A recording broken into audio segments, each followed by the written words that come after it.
No two cultures are more intertwined than that of tattoos and motorcycles.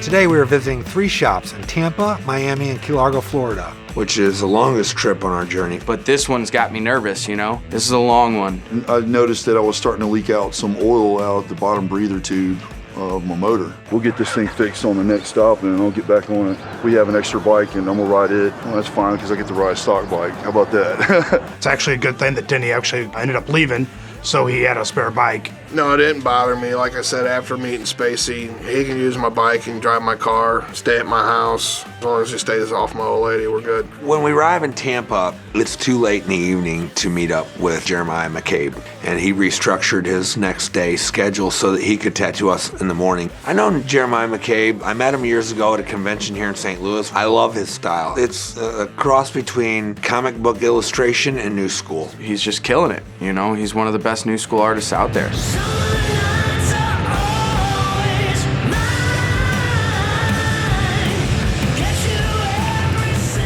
Dude, that's super cool, Jeremiah, to let us in early today. It's way cool, way cool. I don't know what we'd have done if that couldn't happen.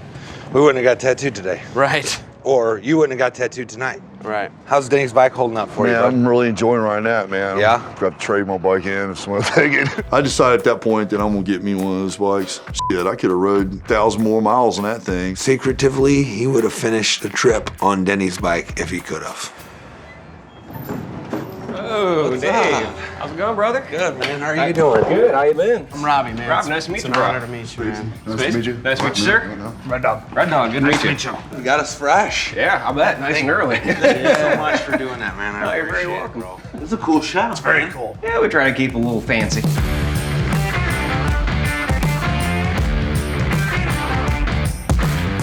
Very Florida shop. Big tiles, nice artwork on the walls. Beautiful shop. They had their drawings that they were working on at the time right on the wall, which shows me that they like to draw. You know, you gotta love to draw to be a great tattoo artist. Then he shows me the design that he worked up. I hadn't got to see it until then, and it was awesome. I like his style, and I had a piece that I knew that I wanted to get for my stepdaughter, Angel. It's a little rag doll with a dress on, and it's a dress that she's worn since she was a kid. She's outgrown it. It started as a dress, and then she wore it as a t-shirt. Now it's like this nightgown.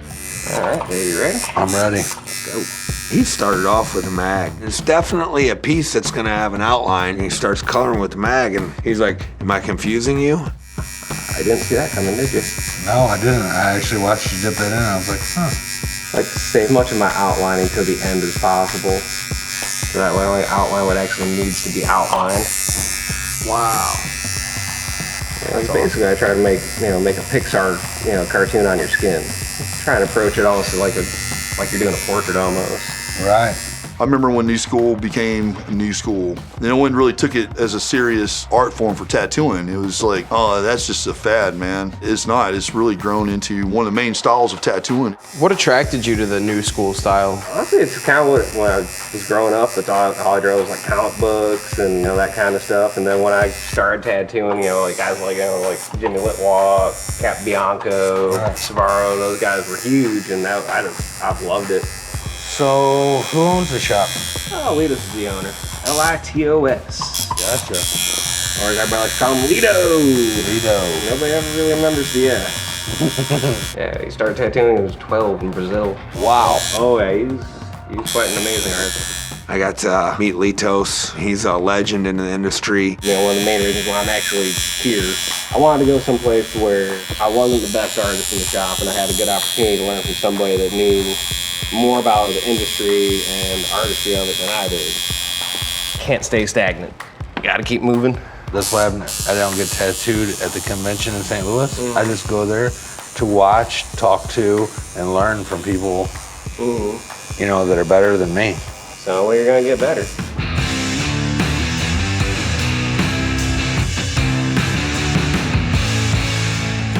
So I've always wanted to travel the convention circuit, except for I've got 5 kids. So that's not a real possibility for me. It seems like you're at all of them. Last year, I was all over the place. Do you make any money when you do that? Or are you just able to survive the traveling? We usually make enough to, at least break even and pay for your trip. Right. But at that point in time, it's like me just hanging out with my friends. Right. That's all tattoo conventions really are. So I hear you're sponsored by Lucas? Oh, that little tidbit there. I believe he's licensed to actually do Star Wars tattoos. Yeah, actually, I just tattooed out the big Star Wars celebration they had out in Anaheim. And part of the gig was, in order to, tattoo there, you had to be an officially licensed Lucasfilm artist. I don't have any Star Wars tattoos. I actually am a Star Wars fan. Empire Strikes Back is the greatest movie. Anyone who says anything different is just an idiot. So as part of my trip to California, I got to sign a little contract that says, Lucasfilm requests your services to provide tattoo work as a licensed artist. I'm like, what? That's awesome. Nerdgasm. That's a Star Wars nerd's wet dream. Oh yeah, dude, it was great. 'Cause I got to sit around and do Star Wars tattoos all weekend long, get paid for it, get a nice little piece of paper that I can hold over all the nerd friends' heads, like, look at me. Yeah, you can keep your $500 statue. I'm licensed by Lucas. Precisely. Right. I learned a lot from being there, and some of the things I've kept with me, kind of taking mental note of it. What do you think of the tattoo shows on TV now? Oh, those things. I have enough friends that have actually been on, and just the amount of scripting and lack of actual judging of a tattoo is ridiculous. Like, I had a friend, they actually kicked him off because he wouldn't play ball with producers and start talking shit to one of the other contestants that he, admired and respected. So they ended up kicking him off before he was, should have gone home. His tattoo was by far not the worst. Wow. So they wanted him to talk shit to another contestant? Yeah. They're all about the drama and so little is reality. I think they're really kind of seeing the blowback from that now, because I'm seeing a lot of other guys that I know I see on the convention circuit a lot. They're getting requested to go on the show and do it, and they're just getting turned down left and right. It's because of the reputation they've built for themselves. Right.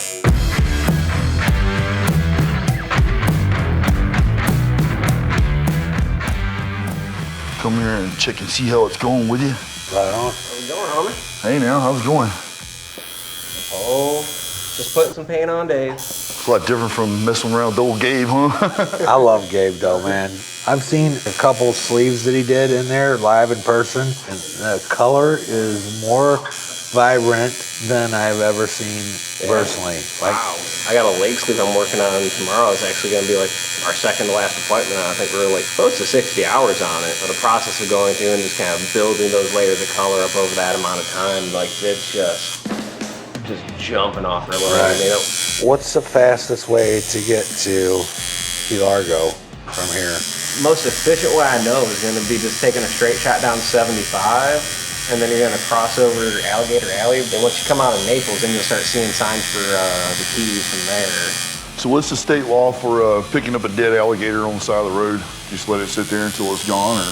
Pretty much. I mean, you'll see him come by and clean it up every once in a while, but No, he's wanting to know if he's allowed to pick up a dead alligator on the side of the road. Yesterday, we ended up at one point had to hunker down. We pulled off the road, and you could, just standing there, you could probably count 12 to 15 alligators. I mean, I would make sure it's dead and not just sleeping. I was like, man, y'all said we saw it, it was about that long. I should have stopped by and grabbed him and threw him on the back, man. We could have ate him later or something. No, you could have ate him later.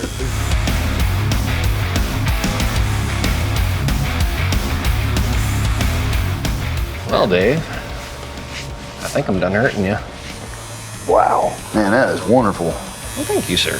The guy put an amazing piece on Dave. He just killed it, man. Killed it. Gave him just my idea, a quick little reference sketch, and then he took it and did his own thing. I definitely had fun with it, that's for sure. Nice to be able to just do my style piece, just nice. Right. Didn't need a whole lot of anything, just works on its own. Really? Thanks, bro. That was my pleasure. Absolutely, anytime. Altogether, it was an incredible day, man. It was awesome of them to welcome us in here. We're gonna go jump on the bikes and head to Brandon Bennett's shop, which is south of Heaven in Key Largo, Florida.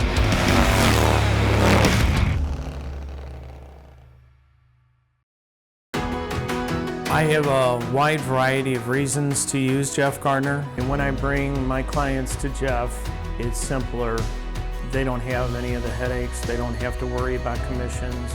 They don't have to worry about repairs, no showings. They can move on to their new property and focus all their reality on that and not on the past house.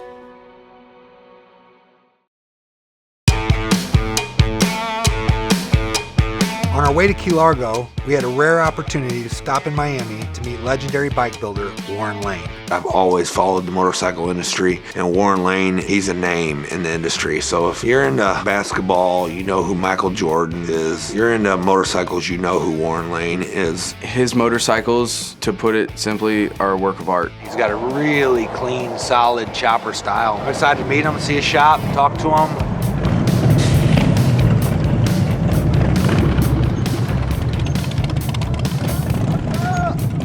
What's up, dude?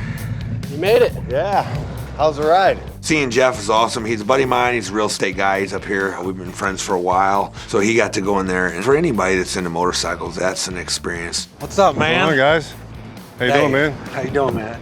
You guys had a good ride? Great ride, man. That road you told us about was awesome. You came over that big bridge? Yeah. So you guys riding across the country visiting shops? Visiting tattoo shops and bike builders. Took the grandpa bike for the 5,000-mile trip. Which one's that? The Road Glide. Yeah, that's a nice bike, though. It's sweet for a 5,000-mile trip. Yeah, and you're riding that cross-country space? I can't afford the grandpa glide. Can we look around, man? Show us around. His motorcycles, they're works of art. I've seen his stuff in magazines, and to get to go to his shop was a really cool experience. He let us look around. I actually got to sit on a couple of his bikes. My hat goes off to his framework. I think it's really cool.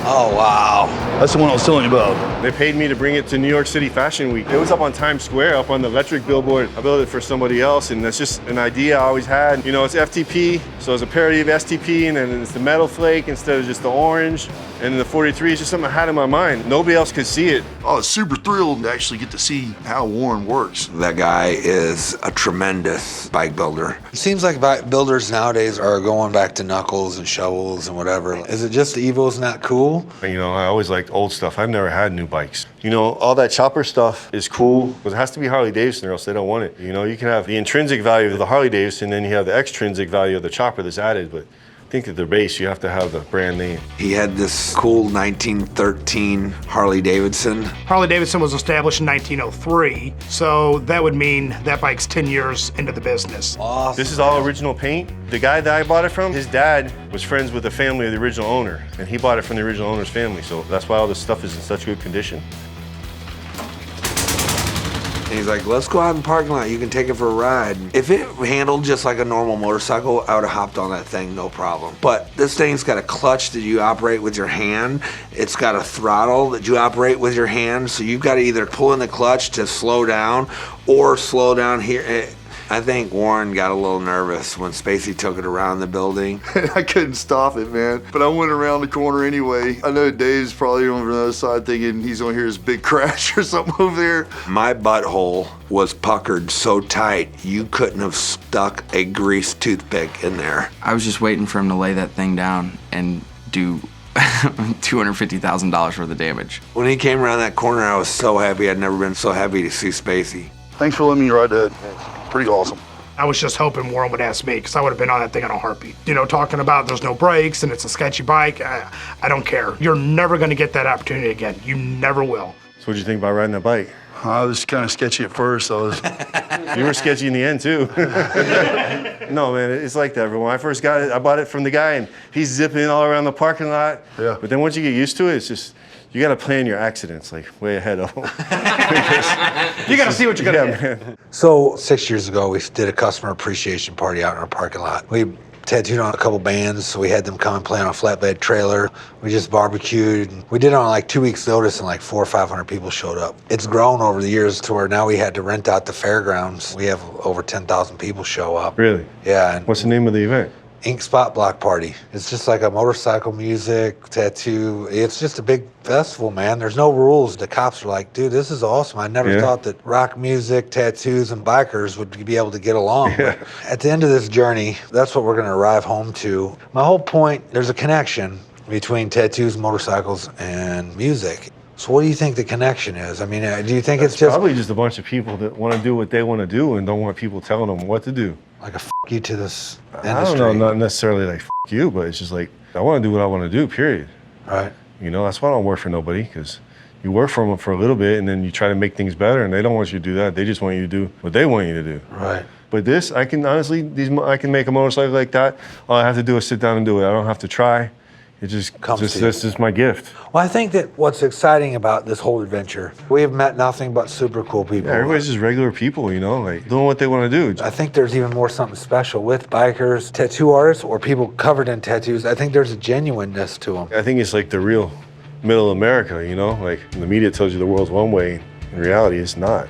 Well, thank you so much, man. bro. I appreciate it. His hospitality was awesome, man. He not only invited us in, but he got the bike out, rode around the parking lot, let Spacey ride it. And I never dreamed that that would happen.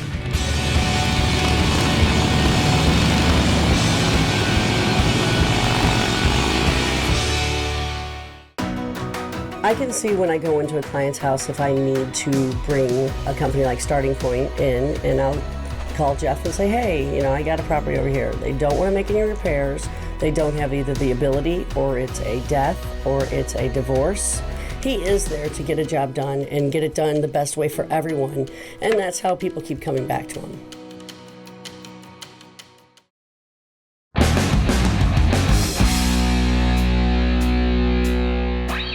One minute it is sunny, the next minute it's a monsoon. And I really felt bad for Red Dog and Dave because both these guys have no hair on their head and they're getting pelted by hail. We're off to Key Largo. We're gonna stop by Brandon Bennett's shop. It's right there on the beach. I've never met Brandon. My wife had stopped in there, was looking to buy a t-shirt. We normally go and support local tattoo shops wherever we're at. She's like, you're gonna have to come down here next time. When you do that periodically and you go into other tattoo shops all over the place, you'd be surprised how many of them aren't very friendly with you. As we're riding into Key Largo, it's getting late. I'm really concerned about getting tattooed after being up and riding for that long.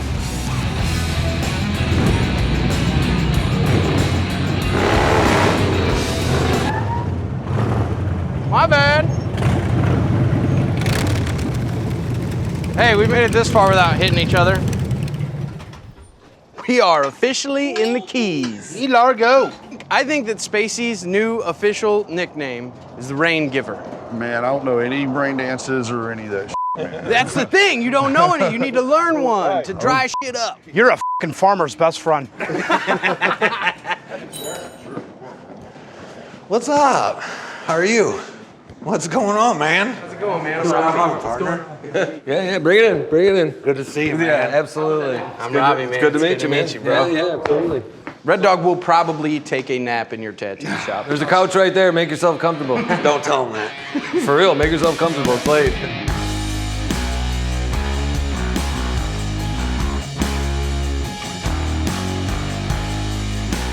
Oh, wow. Yeah, I figured not to make it too plain. I made it a little smaller than I wanted so we can keep inside our time limit. But Right on, man. Should be able to do that in 3 hours. Dude, that's awesome. I've seen your work. I'm stoked. Cool. He's stoked to do the tattoo. He don't care what time it is. Man, I just fed off of his energy when I got there. Like, let's do it, man. He shows me the design. It was a tattoo to represent my kids. Both my kids love any kind of ocean life. He does amazing underwater realism. And I've always wanted an ocean tattoo. So what brought you to Key Largo?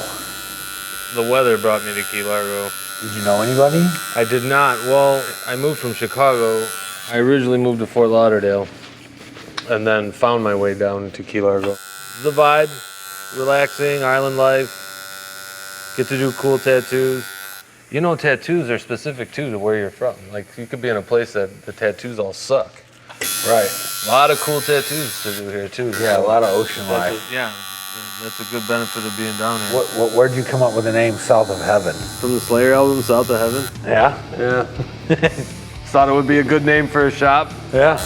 I mean, I could have went with the Key Largo Tattoo or the Key Largo Tattoo Company. Right. That'd been easier to find in the phone book. Easier to find in the phone book. Right. Yeah. But it doesn't sound as good. Yeah, I just thought it was tough, you know? It is. After leaving Jeremiah and seeing the differences between him and Gabe, I was starting to see where I was learning things. I was starting to pick up new ways of thinking. He didn't use any reference. He had a line drawing, he put the stencil on me, and then the rest, he just went to it, man, and it was like he was painting. How long have you been tattooing? Started in '96. My sister passed away when I was younger. It was one of the catalysts that got me to say, you know what, working for the man. I'm gonna do what I've always wanted to do. I was always into art. I never thought to be a tattoo artist. It was just something that I was like, I don't think I could be a tattoo artist. I can paint, I can draw, but the permanency of it was like, man, you can't up. And then it just gave me the balls to do it. It's like, you only go around once, it. I'm gonna learn how to do it. We only got this one life, and we better make the most of it. When something monumental happens, I say king of the nursing home, because I've always said the king of the nursing home is the one with the best stories and the most visitors. I wasn't that awesome back then, but I don't think anybody. I don't think anybody was, yeah. I think hopefully 5 years from now I look back and go, I wasn't awesome 5 years ago. You want to keep thinking that, right? Right.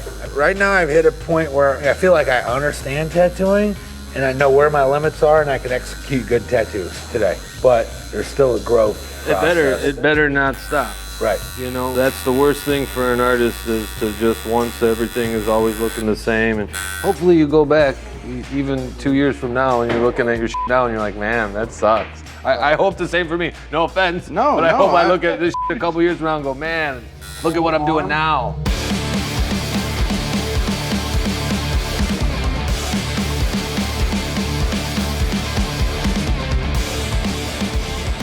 Brandon has his son working at his shop. My son Willie apprentices at my shop. To think about something that I've grown to love and cherish in my life is something that my son might grow to love and cherish in his life also is awesome. My parents are super supportive of me, and they did not want their son to be a tattoo artist. I know for a fact that they did not want their son to be a tattoo artist, but I think their perception of what I was going to be doing all day was different. I mean, my dad comes up to the shop at least probably 3 times a week. Oh, yeah. Sometimes you change the hearts and minds of people when they get to see the actual, you know, see what it's all about. So who inspires you in the tattoo industry? Like, who do you look? Oh, man. Mike DeVries really was a big inspiration. He's super sick. There's a lot of badass people. There's this guy named Dmitry Shamoin out of the Ukraine. Sick, dude. The talent pool is so crazy right now, man. We gotta keep it up, man. A lot of competition out there. Instagram's just flooded with, I mean, I probably follow 400 people and it's all artists. Love it, yeah. It's like looking at the best tattoo magazine you could ever buy. Do you ride?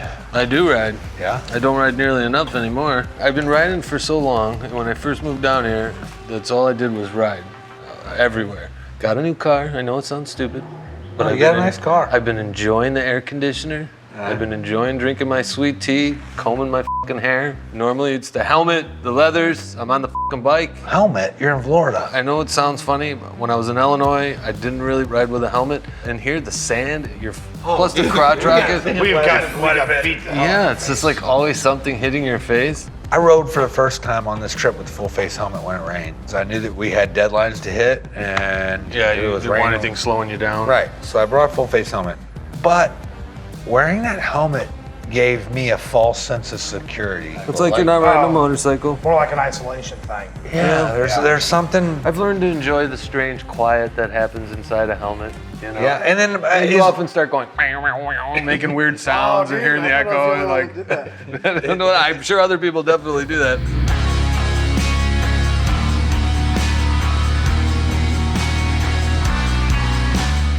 After a few hours of him tattooing on me, it was getting pretty sore. The length of the day was starting to weigh on me. It's amazing, one spot to the next. It's like you'll be tattooing and it's like, oh, it's not so bad. And then you tattoo somewhere else and I'm like, fuck me.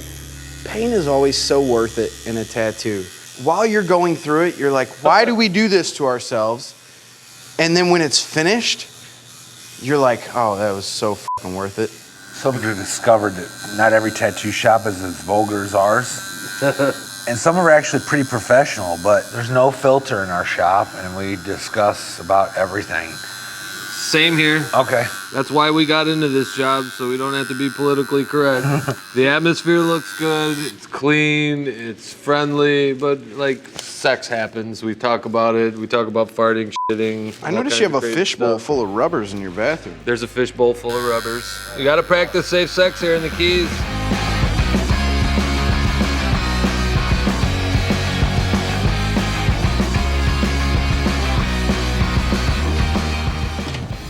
We're done. I love that sound. We did a realistic picture on my leg and used no reference. He's been in the industry for a long time, 20 plus years. I was trying to soak up everything I could. And then back here we can maybe do your jellyfish. And an isopod. Oh, an isopod. We could do the isopod on the bottom. 3:15 in the morning, I'm sure you need to get to bed. Can I? Let's wrap you up. A rough one today. Good one, but a rough one. Brandon was gracious enough to keep his doors open late so that I could get my tattoo. Awesome piece he did on me. I've been wanting this piece forever. He absolutely killed it. 48 hours, we've traveled close to 900 miles through rain, through hail. We're not done yet with Florida. We still got to go up the whole East Coast. It's 4 o'clock in the morning. We need to get some sleep. So we're getting out of here. Big Dave approves. Let's go.